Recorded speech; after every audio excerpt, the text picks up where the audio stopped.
Namaskar and welcome to Live Your Best Life Unscripted. Today we have Shayamal Vallabhjee,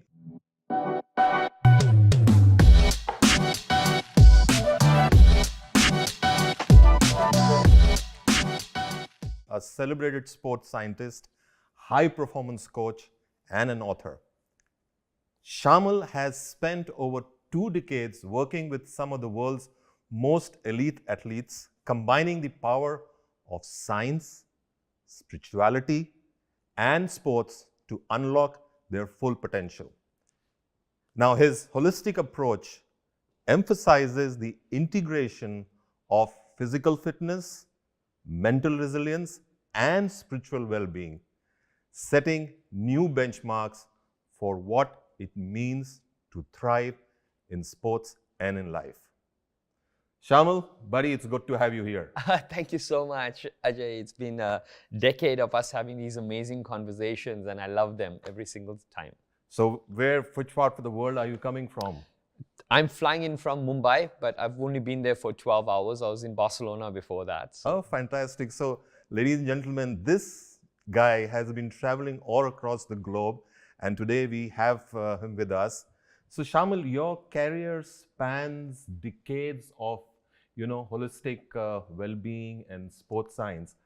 If you dwell back into your background, tell me how your background has helped you in that holistic well-being and sports science with the athletes. So, Ajay, the first thing is, it's been quite a speckled path, but it was not crafted or engineered. It all just went with the flow. As you know, I grew up in South Africa. I grew up wanting to play sport. Unfortunately, I grew up at a time when there was the apartheid. So people of color really never got an opportunity to play. So I was not ready to leave my career in sports, so I studied sports and exercise science. I spent 5 years working with professional teams. I was fortunate enough to grow up in a family that was very, very spiritual. Service was at the core of everything we did. And I was at a crossroads and I didn't know what to do. So I took a little bit of a sabbatical and I started to live as a monk in the temple. And that was probably one of the most powerful experiences of my life that actually showed me what the power of spirituality is in unlocking true performance. It also navigated me towards really understanding psychology and then integrating everything. And as I started to work more and more with professional athletes and with elite CEOs, I realized that people were really, really focused on a lot of the macro things, but the subtle things that actually erode contentment, achievement, that make the body feel calm and relaxed were things that were completely negated. So I really wanted to bring those subtle elements in because it was the subtle elements that make all the difference. Exactly. I mean, that's amazing because you mentioned about working with the elite teams and some of the most elite athletes in the world, and then moving into spirituality, living life as a monk. How is that life as a monk, That the life of the monk was not easy. It was difficult. But the first thing it taught us was discipline. We had to wake up every single morning at 3:30 a.m. And the beautiful thing about it, which I saw in the world of athletes, but I really never understood. When I lived in the temple, we lived in a dormitory style accommodation, and there were about 20 of us there. So every morning you got to wake up at 3:30 a.m. You don't have the luxury of sleeping because everyone is waking up. So that's the first thing I really learned, is that if you want to change, you have to inject yourself into an environment where everyone's behaving the same way, and then the environment forces you to behave in that way. If you stay there for long enough, that becomes habitual. That becomes a part and parcel of who you are. So that's what the temple taught me. It taught me, how do you find the right environment, right? How do you find the right mentors in there, inject yourself in there. And then one of the other powerful things I learned really early on in the temple was we used to eat only 2 meals a day, Ajay. And one meal was breakfast, the second was lunch. And the temple used to encourage you to eat one of those 2 alone, right? So you had to decide whichever one you wanted to, but you had to be by yourself, and there was no digital devices or anything. So you had to really be mindfully present with yourself and with your food when you're doing that. And then you also had to respect other people's spaces, but know how to set boundaries to ask for your own space. It was the subtle engineering in the environment that really taught me how to coach athletes to create the perfect ecosystem for themselves. So, ladies and gentlemen, you heard Shayamal talk about integrating into what you really like. And many athletes focus only on physical training and not on an integrated approach. Let's explore this philosophy and ask Shayamal how integrating mental, physical, and spiritual training redefines sports. So, in a holistic approach for an athlete, we're looking at 4 main components. So the 4 components we're looking at are physical, which is your nutrition and your training. We're looking at technical, which is how well do you currently execute a skill, and that's what the practice comes in. You look at tactical, which is your strategy that encompasses your strengths and weaknesses to execute a game plan. And then you're looking at the mental. So these are the 4 main criteria that we generally look at. What we've seen is that a lot of athletes focus on the physical and the technical and the tactical. They leave the mental out. The integration of spirituality with mental and it comes into that component. Now, the question you asked is, what is the role of spirituality in well-being and performance? Well, what it does is it grounds you more than anything else. See, Ajay, in the world of sport can be very humbling. One day you're on the top, the next day you're at the bottom. What is humility? Humility is a recognition of the fact that no matter what I do, there's always been this invisible energy that's guiding me and helping me. Humility is the ability to recognize that energy in your success. Okay, so that's the first thing we want our athletes to learn, because a humble athlete is an athlete who is always willing to learn from anyone. Now, the only way to succeed, and I've worked with athletes who are legends, the only way to succeed is to remember that from the day I start till the day I end, I will always be a student of the game. A student of the game means what? I learn from anyone and everyone. But as you scale up the ladder, to be able to learn from everyone means you need to be grounded. You need to be humble. Spirituality brings that into your life so that no matter where you are, right, it teaches you to focus on the small things. It teaches you to ask the right question. Because the world is changing. In business, in sport, we live in a very VUCA world. So your strategy has to keep changing. The only way your strategy can evolve is if you have good information. The only way you're going to get good information is if you learn to ask good questions. Humility teaches you the art and science of asking good questions so that you receive good information. Fantastic. I mean, Shayamal, you mentioned a lot about being humble, humility. Okay, and today in this fast-moving or fast-paced society, where people are running after success, and when they achieve that success, sometimes they forget being humble. They think about they have achieved it. So what would your advice would be, when you reach at the top, how to stay humble and be involved with people? So the thing that I'm always telling everyone is, yes, as you grow up, you get success. It's very easy to think it's all me. I have done everything. If you start to evaluate everything in your life through the lens of success, I tell people, when you think of success, the camera is pointing towards you. So you're measuring the title I have, the money I have, the position I have. You're looking at all of those things. When you keep looking at I, you elevate yourself.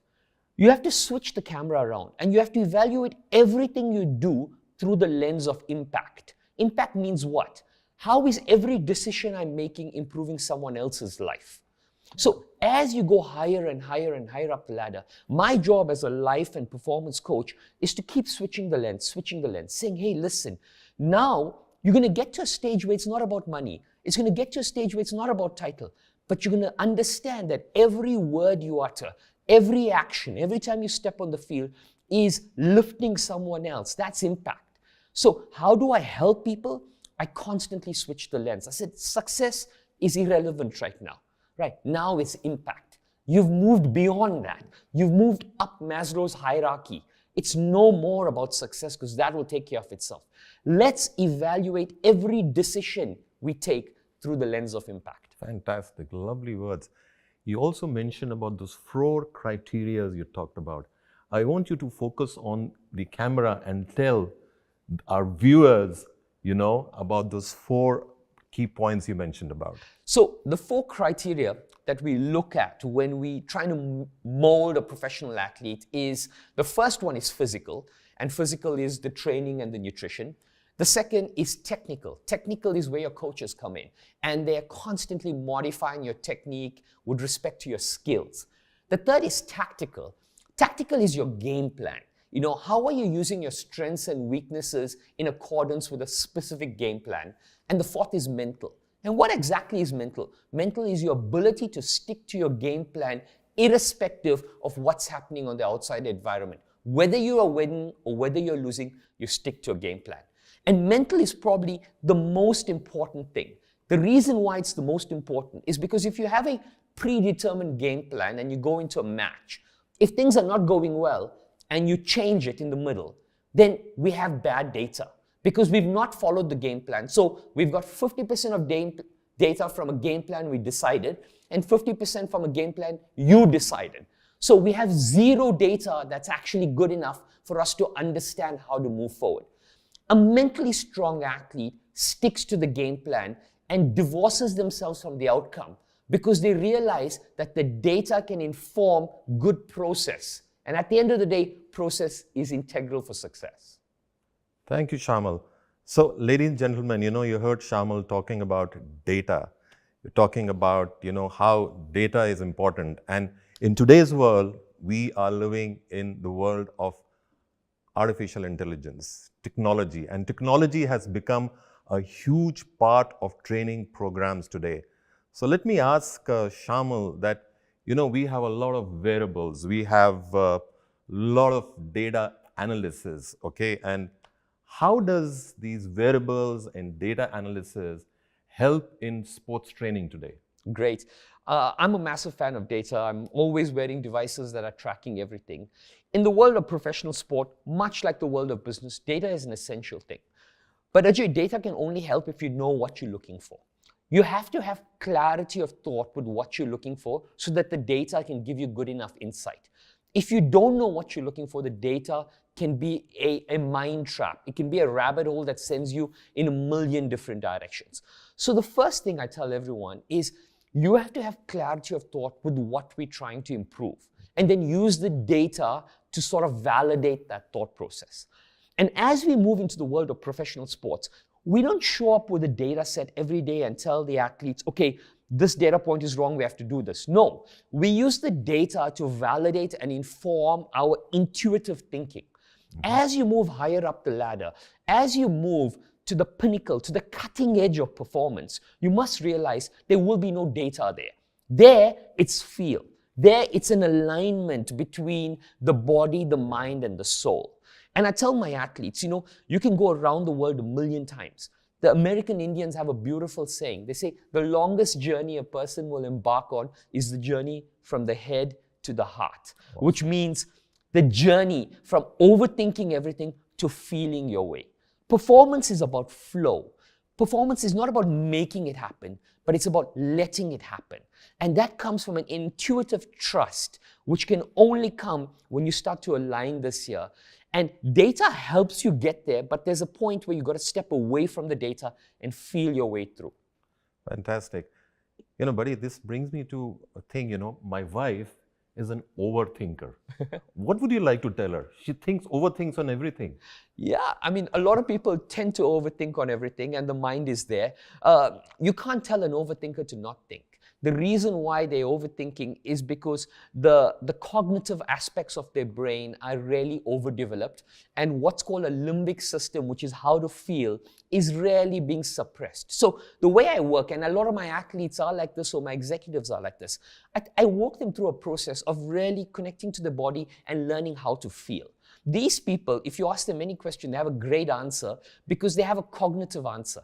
Connecting that cognitive answer to what it feels like in the body is where we need to help them. So you give them a question like, how do you calm yourself down? How do you meditate? They'll give you an academic answer. But if you ask them to feel that, there's a little bit of a gap in that. So how do we help people like this? Is we help them feel what they cognitively know. And the best way to do this is, we have a beautiful saying. We say, subtract before you add, which means overthinkers are always trying to do more, more, more. We have to encourage them to do less, less, less. We have to create space and teach them how to trust that space. Yeah. That's an amazing piece of advice for our listeners, and I hope my wife is also on the screen and listening to Shayamal, okay?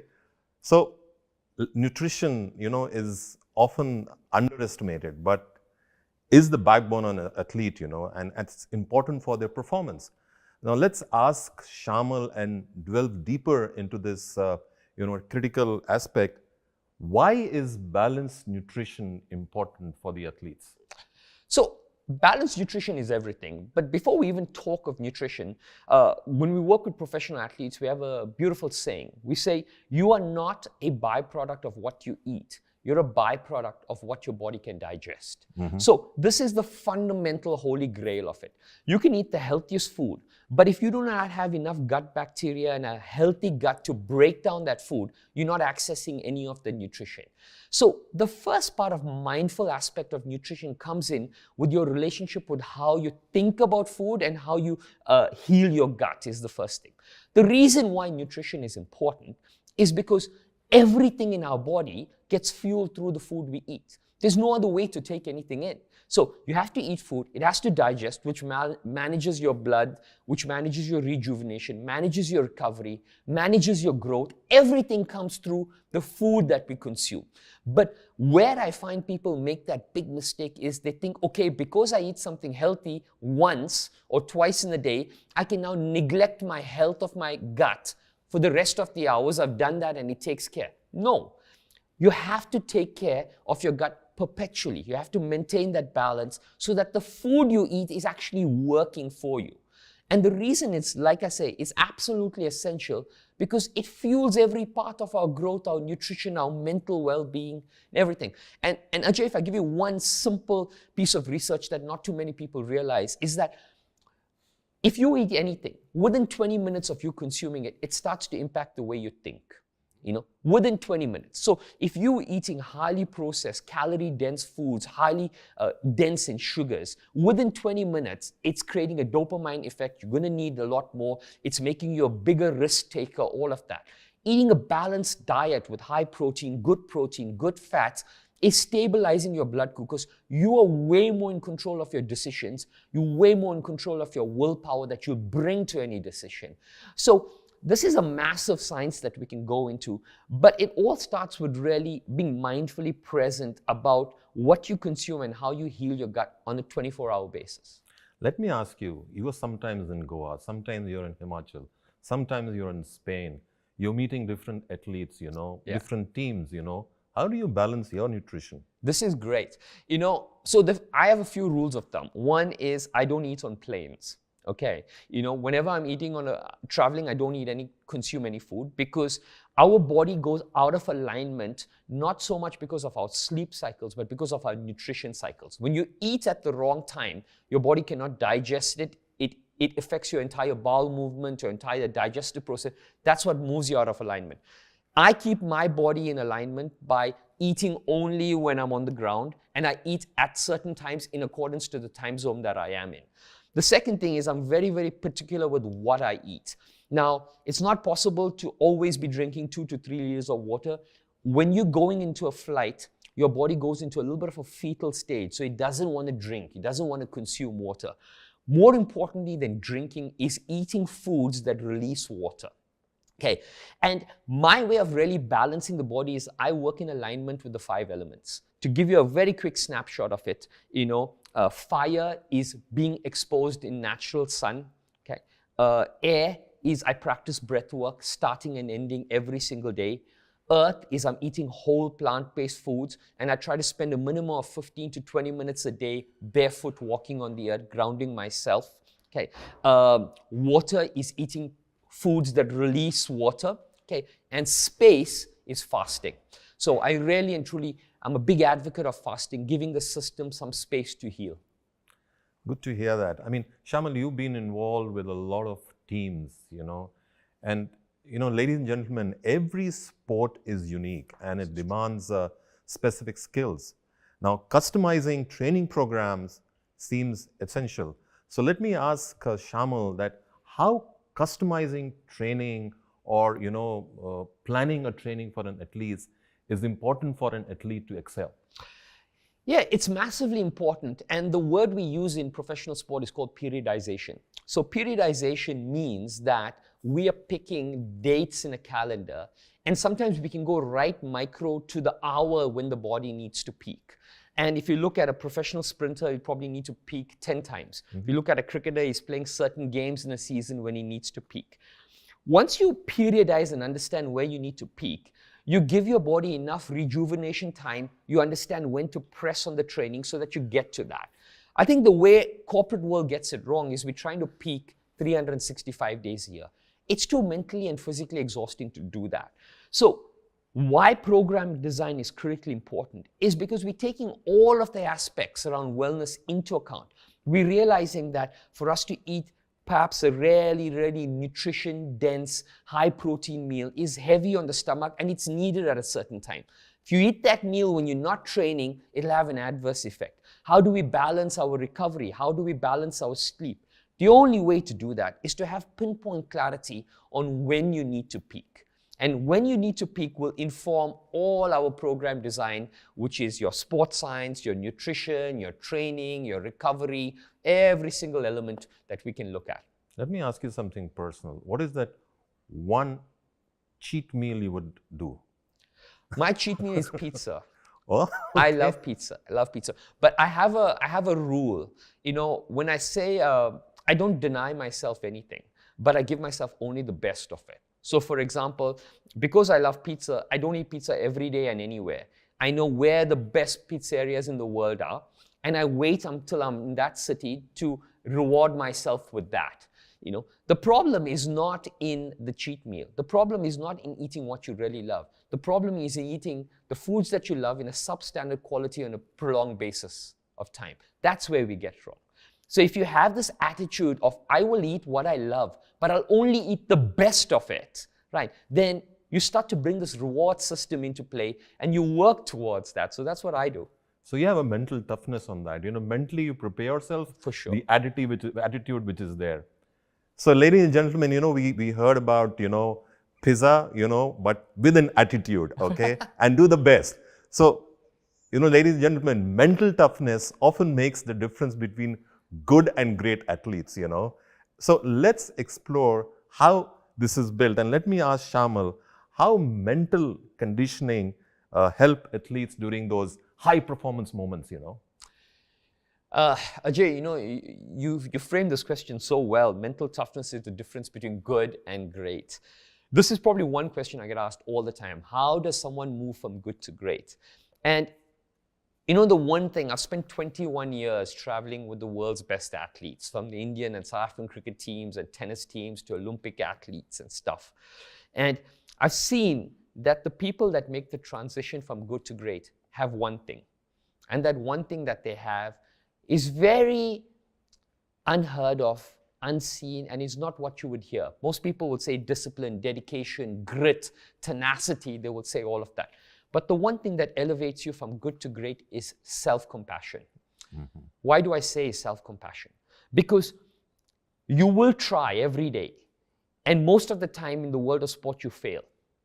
But the message you tell yourself when you fail will determine how quickly you come back and try. That is self-compassion. The person who's kind enough to themselves to acknowledge every effort, that doesn't self-sabotage the ability to come back, is the one that achieves greatness. Because greatness is a byproduct of repetition, right? And a lot of the times, we self-sabotage ourselves in that process of actually getting there. So the difference between good and great is actually self-compassion. And self-compassion is the language that we use and we tell ourselves when things are not going well.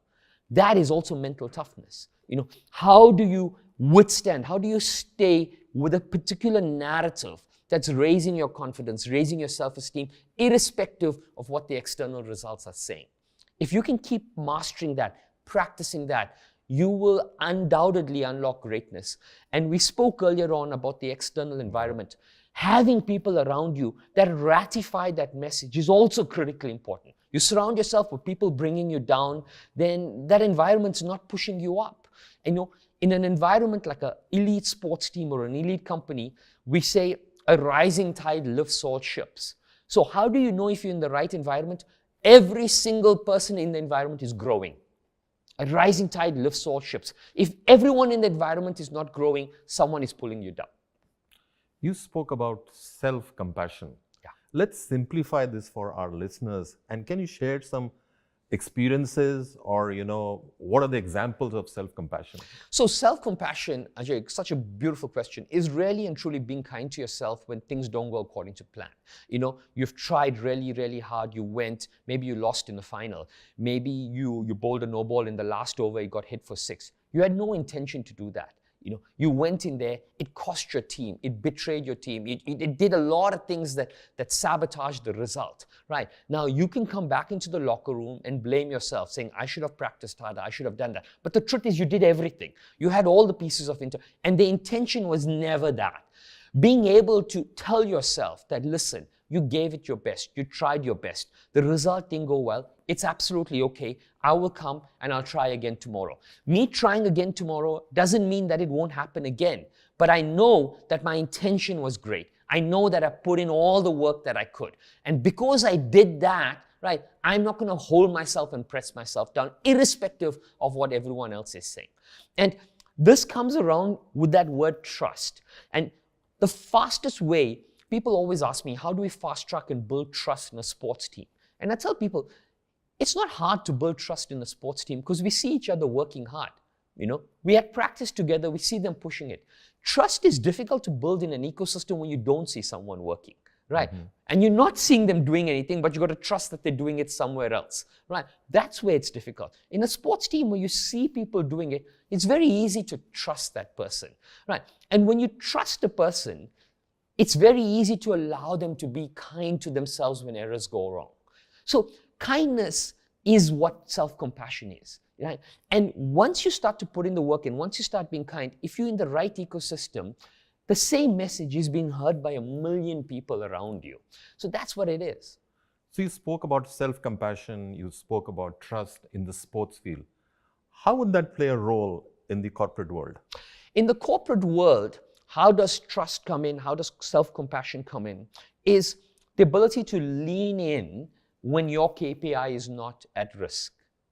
So that means that I may be here, my department's going really well, but I can see the other guys are struggling. I can see they need help. I may be able to lend a few resources. I may be able to help them. I may understand someone who can do something, right? A lot of people just take a step back. It's their business. I have nothing to do with it. Self-compassion and trust is when you lean in where you're not expected to.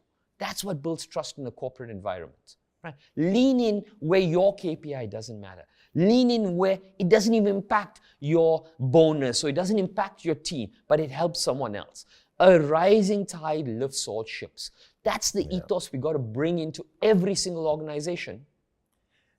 Fantastic, So build trust. That means the people around you, the communities around you. So, ladies and gentlemen, what you heard from Shayamal is building the trust, building that self-compassion and building those communities. Now, let me ask Shayamal, on this, that building communities in sports is important. And I would like to ask you, Shayamal, is that how building communities within sports or in the corporate world helps you to excel or grow in your performance? It helps you to excel because Ajay, irrespective of what you do, in the business world, in the sports world, you're going to make mistakes. When you make a mistake, our human brain has a tendency to amplify that mistake. Even if you do 100 things right and you do one thing wrong, your brain will amplify it. What does community do? Community makes you feel comfortable and makes you realize that that one error that I made, I'm not the only one who's made that error. 100 people are experiencing the same thing. 100 people are experiencing the same difficulties. 100 people are struggling with balance. 100 people may have someone ill at home but are managing that whilst they're straddling this as well. Community creates a sense of wholeness Whereas if you're not in a community, you're isolated and you internalize every problem. But when you start to be in a community, you realize the problem is bigger than me and a lot of people are experiencing it. The other thing is when you are working by yourself, you think every problem is permanent. When you're in a community, you realize there's a sense of impermanence with every single situation we do. It's good for the body, it's good for the mind, it's good for everyone else. And coming from India, we're recording in India, most of our audience is India. There's something that's sacrosanct in Indian community. It's seva, it's service, So why is that so sacrosanct? Because when we start to give, it's no more about us. Yeah. And I keep telling everyone, I'm a massive breathwork practitioner. If you look at breathwork as a practice, Ajay, right at the heart of breathwork is this beautiful practice called Kapalbharti, which is this aggressive, forceful, vigorous exhalation. You ask any teacher to teach you this, he says forcefully exhale. That's the heart of pranayama, the heart of service. And what is it saying? It's saying forcefully give. No one says worry about what's coming in. The incoming takes care of itself, right? So I keep telling everyone, the heart of community is service. The heart of community is forcefully giving. When you forcefully give, you don't have to worry where things come from. The incoming takes care of itself. Exactly. You mentioned a beautiful word called seva, which is very Indian, and since you said we are recording this in India, let me ask you something very personal. What is that one seva which you enjoy the most? The thing that I enjoy, my one seva, is I love mentoring my closest friends' kids. My closest friends who have kids anywhere between the age of, say, 8 and 16, 17, who, as kids start to grow up, the parental love is there, but sometimes the kids are not listening to the advice of that. This is my profession, working, helping, amplify. I love leaning in there, being that voice of support, being that friend, creating that new perspective, taking them out for a coffee or a juice, taking them on a holiday, chatting.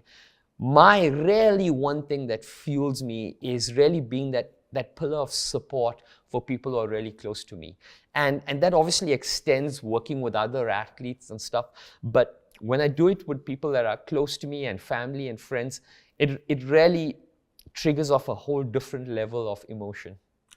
Fantastic, And also, Shayamal, you mentioned about children, you talk about high performance athletes, So children are always energetic, and even in sports, the athletes are, doing their best, and injuries are always, there, and it's a challenge. Of course. How does a holistic well-being, and from your experience, how does a holistic well-being help, when they are facing those challenges about injuries, or it lifts them up, the holistic well-being? Yeah, the holistic well-being creates different perspective, Ajay. It's such a brilliant question.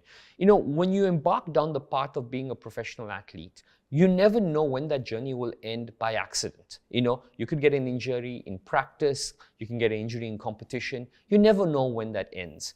If you pin all your hopes on the fact that I'm going to have longevity and it suddenly ends, what happens is your entire world starts to crumble and you don't even know how to take that next step forward. Where spirituality helps is, you're able to look at things from a different perspective. What is spirituality? Spirituality is bringing calmness and stillness into the body. Why do we need that? We need that because every time you have a thought, and we have about 80,000 thoughts a day, every time you have a thought, there's a knee-jerk reaction to respond to that. Spirituality, through the form of stillness, creates a gap from the moment a thought is born to the moment you try to respond or react. That gap is your entire life. Everything happens in that gap. Your mistakes happen, your good decisions happen, the language you use to tell yourself, everything is in that world. The greater the gap we create, the more options and perspectives you have. Mm-hmm. Why is spirituality important?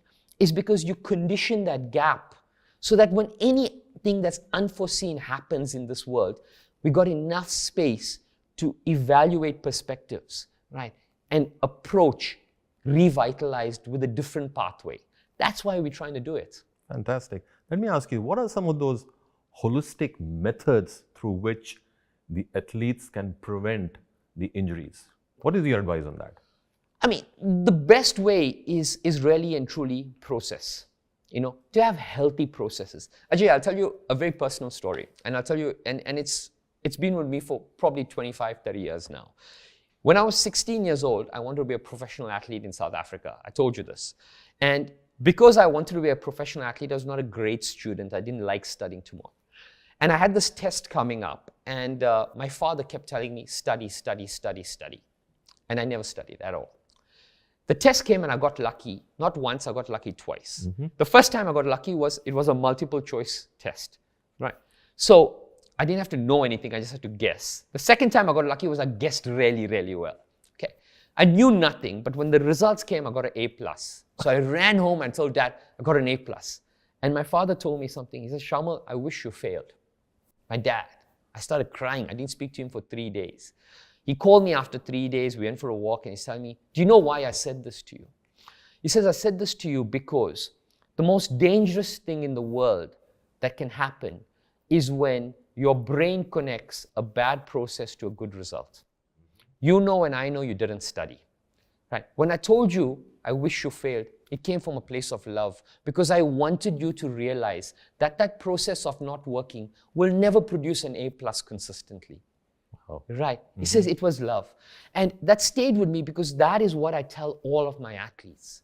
I said, the only thing you can evaluate yourself by is by the quality of the processes you put in place.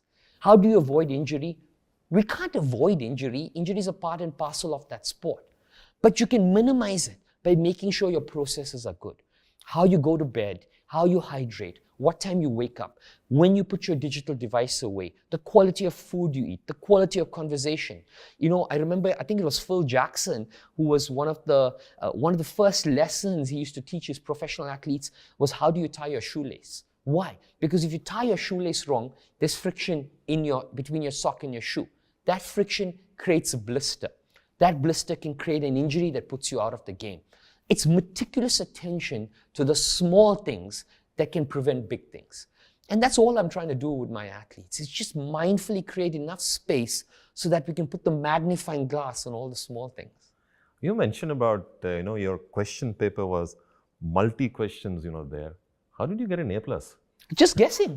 Just guessing? Just guessing. I had nothing. It's like guessing. Like I said, okay, A so many times. I can't go A again because it's not looking great. Put a C, put a B. Maybe a few things I recognized in there. But that was it. It was pure luck of guessing. Wow. So do you say that sometimes you should go by your gut instinct if you feel? Is that so what you're saying? I think gut instinct is critically important. Always go by your gut instinct. But I'm telling people that, even working with the gut requires you to train it. Yeah. Like most of us, I would tell you go with your gut.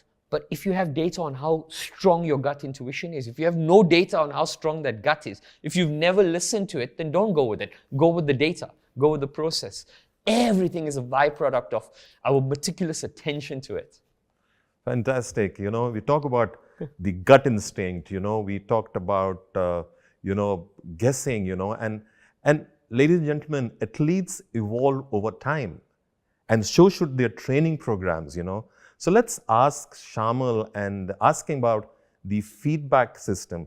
Shayamal, how does the feedback system or mechanism, in sports, and I will also add here is in the corporate world, it helps a person to perform well and to excel in the field. The feedback system, is it important?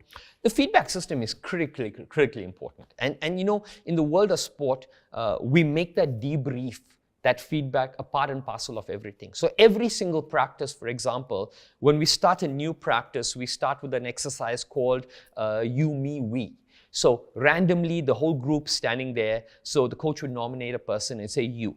Tell us what you did right, what you did wrong. So you say, from the previous practice, I did X, Y, Z right, or this is what I'm working on. Now that person has to nominate someone else, right? So he says, me, then he nominates you. I think you were doing this right. I think you should work on this. And then he says, we as a team need to work on this here. So this is a process of connecting every single practice to the next practice. It's a process of sort of moving forward. The debrief is critically important. Now also, a large part of the debrief that doesn't happen in the corporate world is asking the question, how am I doing? We're very used to saying how the others are doing, Yeah. but no one has the confidence and the conviction and the courage to ask, how am I doing? And receive that feedback without any repercussions to the person saying it. So how you ask for feedback, how you give feedback is a direct byproduct of the safety in that system. And it's a skill that needs to be practiced, Ajay. People need to do it every single day, every single meeting. Only when it becomes culture will it start to work for you. But before it becomes culture, it requires a level of discipline. I love those words you mentioned, you, me, and we.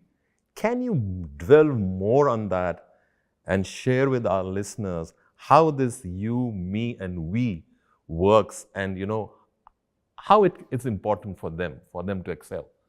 So, You, Me, We is an exercise we created. We bring it into every single team environment. You, Me, We means a coach nominates and says, you. What are you doing right? How are you trying to evaluate your process? How are you trying to get better? What have you learned from anything that you've done recently? Right. Then he nominates someone else. So he's speaking through the lens of me. Then he nominates someone speaking through the lens of that person. You, I think you should be working on this. And then you look at it from a macro perspective where you look at we as a team. What is it that we can do better? How can we start to do it? Another interesting exercise that we do in alignment with this is in any team. Now, most of us know if you take a cricket team, for example, you think, hey, they're batters, all-rounders, bowlers, spinners. But any team has 4 players in there. You get a person who is the proposer of ideas, so he's giving new ideas. You get the person who is the opposer of ideas. So any idea put on the table, he doesn't like it. You get the person who is the supporter of ideas, and he is always supporting irrespective. And you get the person who's always quiet in the room who says nothing. So another way of bringing this exercise around with you, me, we is we attribute different roles to people and we rotate them. And when you start to rotate roles, then Ajay, you are not always the person proposing an idea as the leader of an organization. Sometimes your job is to oppose, sometimes it's to support, and sometimes it's to stay quiet. And once you start to rotate these roles, what happens is a role can't be attached to a person's identity. And once you start to do that, you start to receive feedback from anyone because you realize tomorrow I could be the critic. You don't start to evaluate the person and attach negative feedback to him. That's why people don't give feedback, because they think that the feedback's going to attach to the person. But if you start to rotate these roles in the team, negative feedback is heard but not attributed to any person because it's rotating. This way here, you create a really psychological and trusting environment. You mentioned something critical about a negative feedback, and always, sometimes in the corporate world also, even in personal life, when we receive a negative feedback, people either go into a shell or they start thinking how to get back to that person. Correct. Tell me, how do you manage that? Or how people should manage that when they get a negative feedback? So, in my locker room, whenever I work with any team, we put up a poster right in the beginning, and we say, that poster says something very simple. It says, it's not you against me, it's us against them. Wow. First thing. Right? It's not you against me, it's us against them. This is an ideology that we have to bring in. And once you start to bring in ideology, irrespective of what's saying, irrespective of who's saying it, it's not you against me, it's us against them. It's about getting us stronger to take them on. That's the critical thing. Once you start to bring in this ideology here, then feedback is heard and received in a much, much better way. Fantastic. So now I'm going to ask you some open-ended and thought-provoking questions. Okay, no problem. Let's go for it. Let's go for it? Yeah. Okay. Tell me something. Can you share a pivotal moment in your journey, that shaped your approach to wellness? For me, it was definitely being in the temple. Going into the temple taught me how to be mindful about eating, taught me how to trust space. That's one of the biggest things for me. Space is everything that I do. The temple taught me how to trust it. Really be comfortable. I can sit in a room without anything for hours. I'm not looking, I'm not going to pick up the book, I'm not going to do it. I can just sit here with myself, breathe and do that.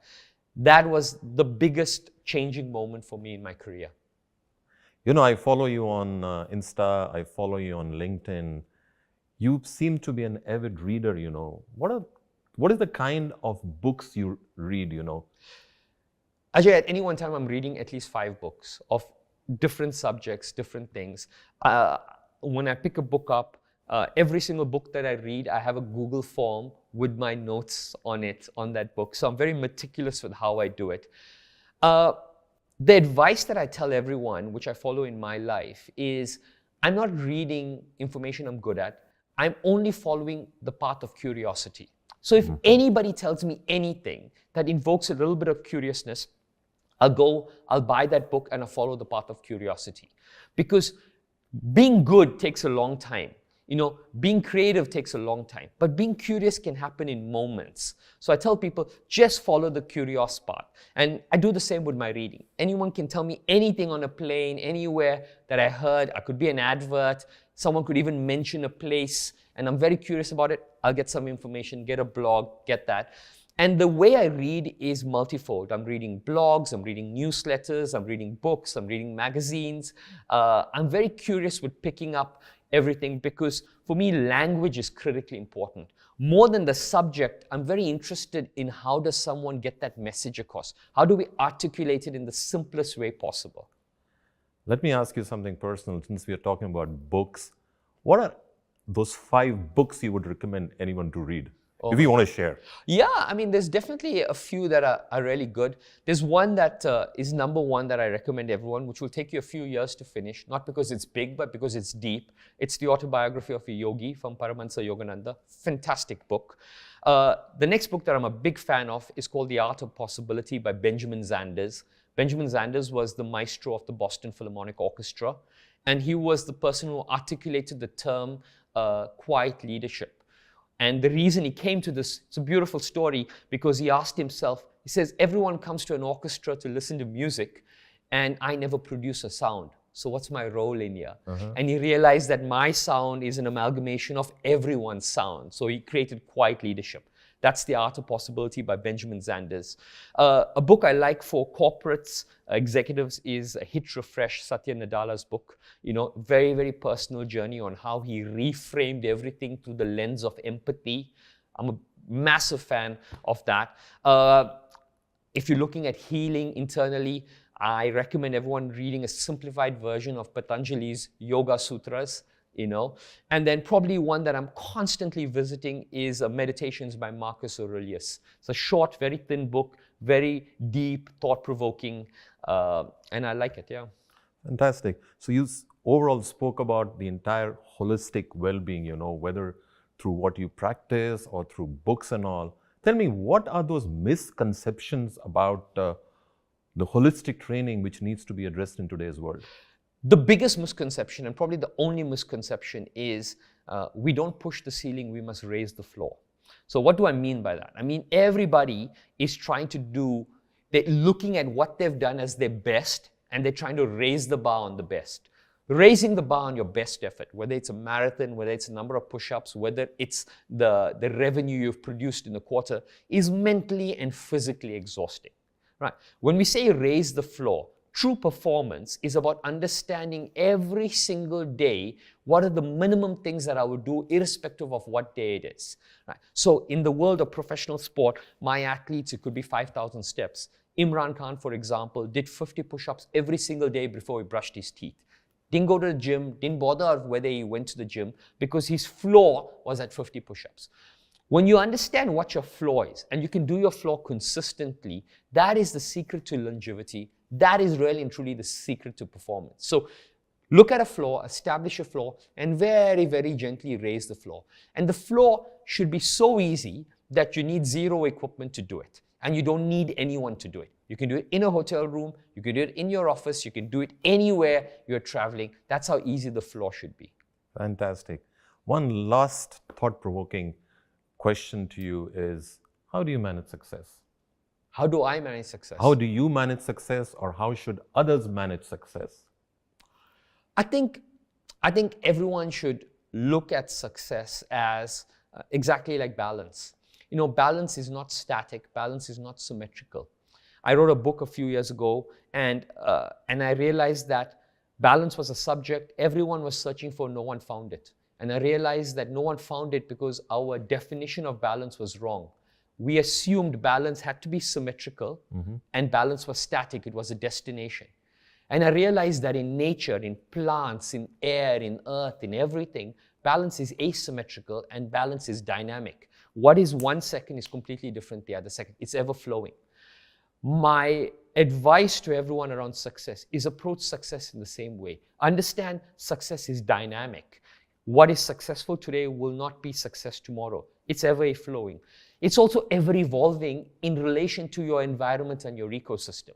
When you bring a state of impermanence and a state of flow and a state of allowing things to happen to your definition of success, you divorce expectation from it. When you divorce expectation, you allow achievement and fulfillment to enter the door. So this is what I would say. Fantastic. So we had some serious, thought-provoking questions here and your advice. Okay, now let's get into some fun side with Shayamal. Are you ready for that? Absolutely. Perfect. Rapid questions, Sure. rapid fire questions? No problem. Perfect. No worries. Okay. If not a sports scientist, what do you be? Whether I would have been good is a different question, but I would have loved to have been a musician. Why? I don't know, I love music. I absolutely think, I love music. The way it inspires, the way it lifts people, it can change mood, it's just beautiful. Any specific kind of music or anything which pleases you? I grew up playing tabla. Oh wow, you're a tabla player too? I played tabla for about 11, 12 years, I studied it. But I think now I would really like to be a proper percussionist or a guitarist, but yeah. And I'm going to do this impromptu to you. The table is in front of you. Can you play some beats? Absolutely, 100%.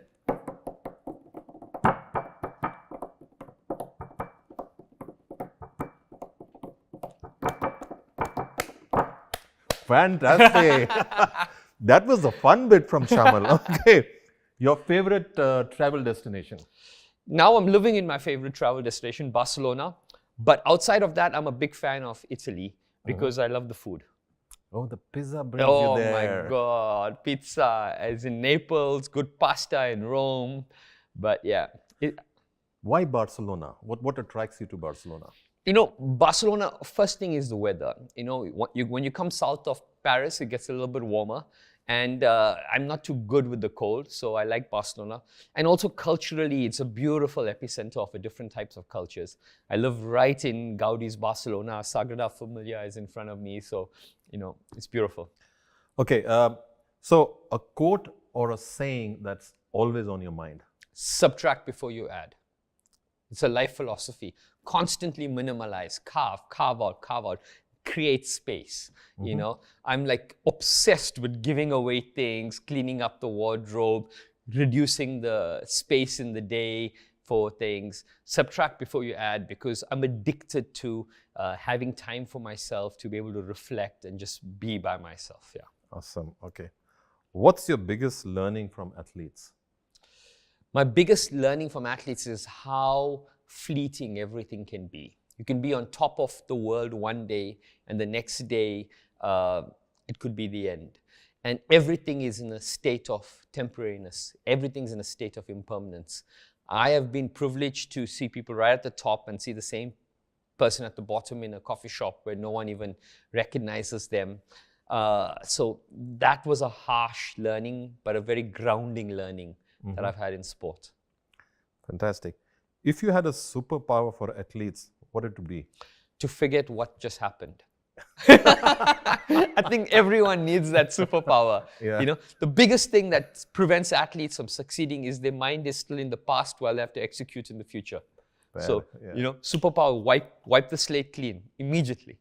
Yeah, that's there in the corporate world too, Exactly. Keep thinking about the past. Fantastic. What's the funniest thing you have encountered working with athletes?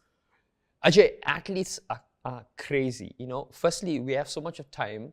So we're doing things, but we have a lot of downtime. So they're always playing tricks with each other. I'll tell you a few funny incidents. We're traveling with a cricket team, and you print boarding passes. So they always play this trick with the new youngsters that are coming. When we get the whole team's boarding passes, one of the jokesters in the team will ask for a plain boarding pass. Nothing's printed on it. And then they give it to a youngster and they'll tell the youngster, the printer ran out of ink, but don't worry, we're all traveling as a team. You just use this one and you go. And you watch this youngster try to go through security and he's trying to explain to the guard the printer wasn't working and the guard is looking at him.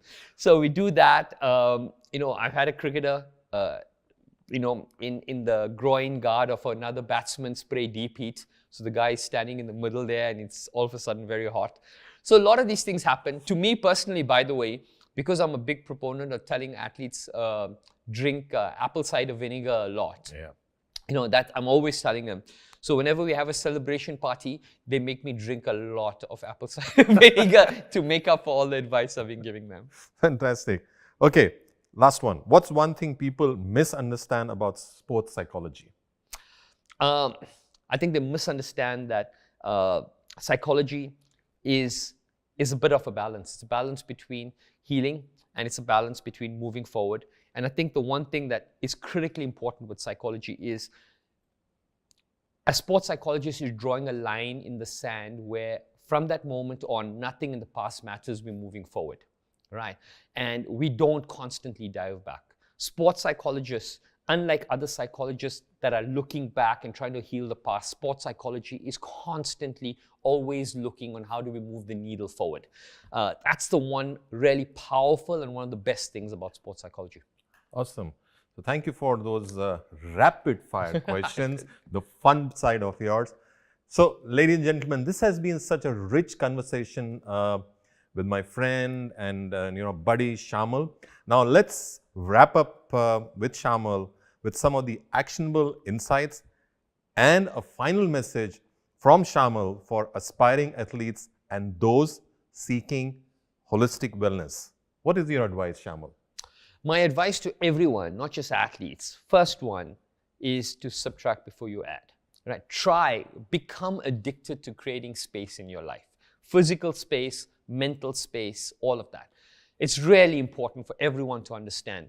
Your physical environment is a mirror of your mental environment. If your physical environment is cluttered, if you don't have clarity on the people that are important and where you want to spend your time, you're going to lack the clarity in your own mind of your goals, of your direction, all of that. Very, very important. And like I said, the most critical thing is you have to be kind to yourself. Be compassionate, be kind to yourself. Do not sabotage your own journey of growth. If you can practice these two things here, success will not be a question of if it happens, it will be a question of when it happens. Fantastic. So thank you, Shayamal, for such an enlightening conversation. Your insights into holistic wellness and sports training have been truly an eye-opening. And I'm sure our listeners have gained valuable takeaways on how to optimize their own health and performance. From the integration of mind, body, and spirit, what Shayamal shared, to the role of technology and community in fostering resilience, you have shown how to redefine success. I hope the listeners found this episode of Live Your Best Life Unscripted as inspiring as I did. If you enjoyed our discussion, don't forget to subscribe, share, and leave a review. And until next time, stay motivated, stay healthy, and continue living your best life unscripted.